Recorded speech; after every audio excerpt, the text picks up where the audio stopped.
19 رمضان کی رات جیسے ہی آپ علیہ السلام مسجد کوفہ میں پہنچے تو جو لوگ مسجد میں سوئے ہوئے تھے آپ علیہ السلام نے ان کو جگایا۔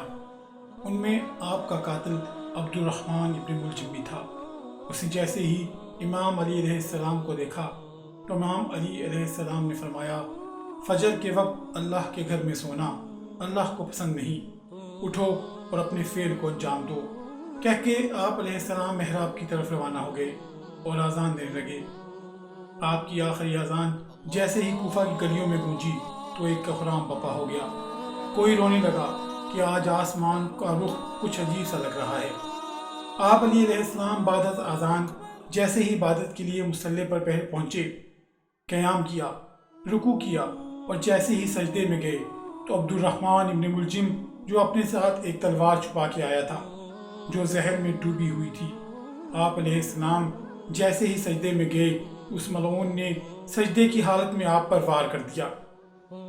بس آپ کے سر پہ اس ضرب کا لگنا تھا کہ آپ نے فرمایا، کستو ورب الکعبہ، کعبے کے رب کی قسم آج علی کامیاب ہو گیا۔ مسجد میں کوہرام بپا ہو گیا۔ آپ علیہ السلام کے سر کے خون سے مسجد کا محراب رنگین ہو گیا، آسمان سرخ ہو گیا، سب نمازی سر پیٹنے لگے۔ اسی اثنا میں آپ کے کچھ چاہنے والے آپ علیہ السلام کے قاتل کو پکڑ کر اور آپ کی طرف لے آئے۔ کوئی آپ کو زخمی دیکھ کر شہد کا شربت لے آیا۔ امام علی علیہ السلام نے جیسے ہی اپنے قاتل کو دیکھا، اس کے چہرے پر موت کا ڈر ہے، تو جو چاہنے والا امام کے لیے شہد کا شربت لے کر آیا تھا، آپ علیہ السلام نے اس چاہنے والے سے کہا، اے مجھ سے پیار کرنے والے، یہ شربت میرے قاتل کو پلاؤ، کیونکہ اس کے چہرے کا یہ ڈر بتاتا ہے اس شربت کی مجھ سے زیادہ ضرورت اس کو ہے۔ اور سختی سے فرمانے لگے کہ کوئی بھی میرے قاتل کے ساتھ بدسلوکی نہ کرے۔ اگر میں اس ضرب کی وجہ سے شہید ہو جاؤں، اس کو بھی صرف ایک ہی ضرب لگانا، اگر ایک ضرب سے یہ بچ جائے اس کو آزاد کر دینا، اور اگر اس ایک ضرب سے یہ مر جائے تو میرے قاتل کے جسم کی بے حرمتی نہ کرنا، اس کے غسل و کفن کا اہتمام کرنا، اس کے جسم کے حصے نہ کاٹنا، کیونکہ میں نے اللہ کے رسول صلی اللہ علیہ وآلہ وسلم سے سنا کہ اللہ ایسے انسان پر لعنت کرتا ہے جو مردہ انسان کے جسم کے اعضاء کاٹ کر اس کی بے حرمتی کرے۔ پھر آپ علیہ السلام فرمانے لگے، حسن آؤ نماز پڑھاؤ۔ تب امام حسن علیہ السلام نے نماز فجر پڑھائی۔ پھر امام علی علیہ السلام کو اپنے گھر کی طرف لے کر جانے لگے۔ آپ کے مقدس خون سے آپ علیہ السلام کی داڑھی مبارک سرخ ہو گئی اور زہر میں ڈوبی تلوار کا زہر آپ کے جسم اقدس میں سرایت کرنے لگا تھا۔ آپ علی علیہ السلام جیسے ہی اپنے چاہنے والوں کے ساتھ اپنے گھر کے قریب پہنچے تو آپ نے فرمایا، عباس، حسن، حسین، میرے چاہنے والوں سے کہو کہ یہیں سے واپس چلے جائیں، کیونکہ میرے ضرب لگنے کی خبر میرے گھر پہلے ہی پہنچ چکی ہے۔ میں نہیں چاہتا کہ میری بیٹیوں کے رونے کی آواز میرے چاہنے والوں کے کانوں تک پہنچے۔ تمام صالحین کو اپنے اپنے گھروں کو لوٹا دیا گیا۔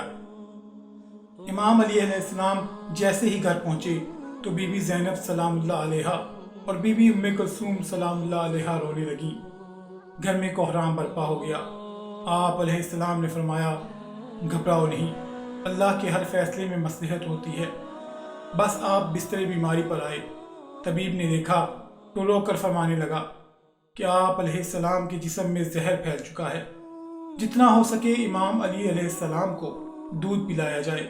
یہ بات جیسے ہی کوفے کی گلیوں میں گونجی تو ننھے ننھے یتیم بچے اپنے ہاتھوں میں دودھ لیے امام کے دروازے تک پہنچے اور کہنے لگے، یا حسن، یا حسین، ہمارے امام کو ہمارے حصے کا دودھ پلائیں، ہم ایک مرتبہ یتیم ہو چکے ہیں، دوسری مرتبہ نہیں ہونا چاہتے۔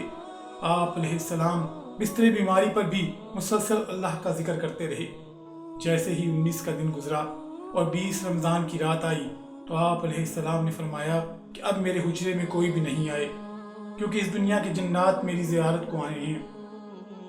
20 رمضان کا دن طلوع ہوا تو آپ علیہ السلام نے فرمایا، حسن، جاؤ میرے چاہنے والوں کو بلاؤ۔ جیسے ہی آپ کے چاہنے والے آپ علیہ السلام کے قریب پہنچے تو دیکھا کہ امام علی علیہ السلام کا چہرہ اقدس جسم میں زہر پھیل جانے کی وجہ سے زرد پڑ چکا ہے۔ آپ علیہ السلام نے فرمایا، پوچھو آج بھی علی تمہارے ساتھ ہے؟ میں زمین کے رستوں سے زیادہ آسمان کے رستوں سے واقف ہوں۔ پوچھ لو، کیونکہ جب تم اپنی آنکھوں سے مجھے نہیں دیکھ پاؤ گے تو بار بار پچھتاؤ گے کہ کاش کچھ اور پوچھ لیتے۔ آپ علیہ السلام کے عقیدت مند زار و قطار رونے لگے۔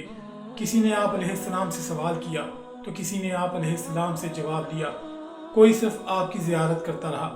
جب تمام لوگ چلے گئے تب آپ علیہ السلام نے فرمایا، حسن علیہ السلام ہمارے پورے خاندان کو جمع کرو۔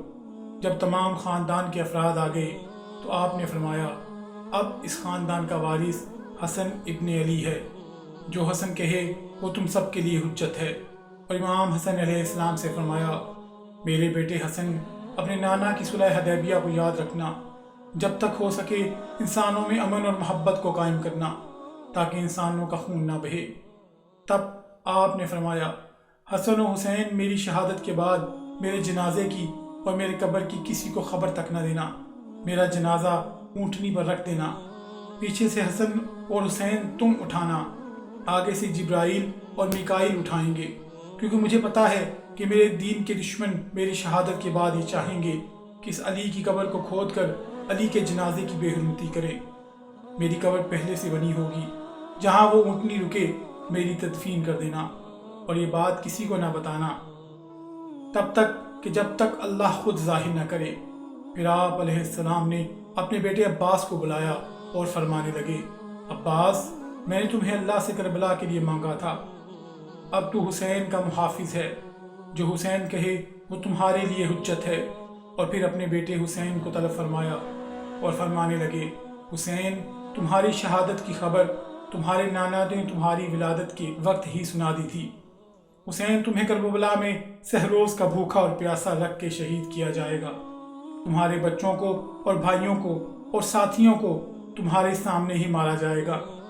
حسین، تمہاری لاش کو گھوڑوں کی زد میں لا کر بے حرمتی کی جائے گی۔ تمہاری شہادت کے بعد میری بیٹیوں کو، تمہاری بہنوں کو، ہمارے گھر کی عورتوں کو اسی کوفہ اور شام میں پھرایا جائے گا، ان پر سنگ باری کی جائے گی۔ حسین، جب تمہارا آخری وقت ہو تو خود الوداع کہنے بیبیوں کے خیموں میں آؤ اور بہنوں کے بازو چوم کر یہ کہنا کہ بابا نے کہا تھا کہ اسلام کے لیے ہر غم سہنا اور اسلام کے پرچم کو ہمیشہ بلند رکھنا، ہر موڑ پر اللہ کے رسول کے نبوت کی گواہی دینا۔ بس اتنی دیر میں آپ علیہ السلام فرمانے لگے، سلام ہو یا رسول اللہ۔ گھر میں کوہرام برپا ہو گیا۔ سب فرمانے لگے، یا علی، کیا ہمارے ساتھ رسول پاک موجود ہیں؟ آپ علیہ السلام نے فرمایا کہ ہاں، اللہ کے رسول صلی اللہ علیہ وآلہ وسلم اور تمہاری ماں فاطمہ الزہرا سلام اللہ علیہا مجھے لینے آئی ہیں۔ یہ کہہ کے آپ علیہ السلام نے اپنی مبارک آنکھیں بند کی اور گھر میں ماتم کی صدائیں بلند ہو گئی، اور یوں حسنین کریمین علیہ السلام یتیم ہو گئے۔ آپ علیہ السلام کی شہادت کے بعد آپ کی وصیت پر عمل کرتے ہوئے آپ کے جنازے میں کسی کو بھی شریک نہیں کیا گیا۔ آپ کا جنازہ پیچھے سے جیسے ہی حسن و حسین علیہ السلام نے اٹھایا تو آگے سے جبرائیل و میکائیل اٹھانے لگے اور ایک نورانی اونٹنی پر سوار کر دیا۔ حسن و حسین اور جبرائیل و میکائیل کے علاوہ کسی کو خبر تک نہیں۔ خاموشی سے اس اونٹنی کے پیچھے چل ہی رہے تھے کہ جیسے ہی کوفہ سے تھوڑے آگے گئے، ایک چمکیلے پتھر کے پاس وہ اونٹنی رک گئی۔ اس پتھر کو ہٹایا گیا تو وہاں پہلے سے بنی ایک قبر نمودار ہوئی، اور اس پر لکھا تھا کہ یہ قبر اللہ کے نبی نوح نے بنائی ہے، اللہ کے اس ولی علی کے لیے ہے جس کے صدقے میری کشتی کو نجات ملی۔ سلام ہو اللہ کے ولی، اللہ کے شیر، مولود کعبہ، اللہ کے گھر میں شہید ہونے والے امیر المومنین علی ابن ابی طالب پر۔ ڈیئر ویورز، آپ سے گزارش ہے اس ویڈیو کو زیادہ سے زیادہ لائک کریں اور شیئر کریں، اور اگر آپ اس چینل پر نئے ہیں تو اسے سبسکرائب بھی کر لیں تاکہ ہمارے چینل پر آنے والے ہر ویڈیو کی نوٹیفیکیشن آپ کو بر وقت موصول ہو سکے۔ نئی ویڈیو آنے تک کے لیے اپنا اور اپنے پیاروں کا بہت سا خیال رکھیے گا۔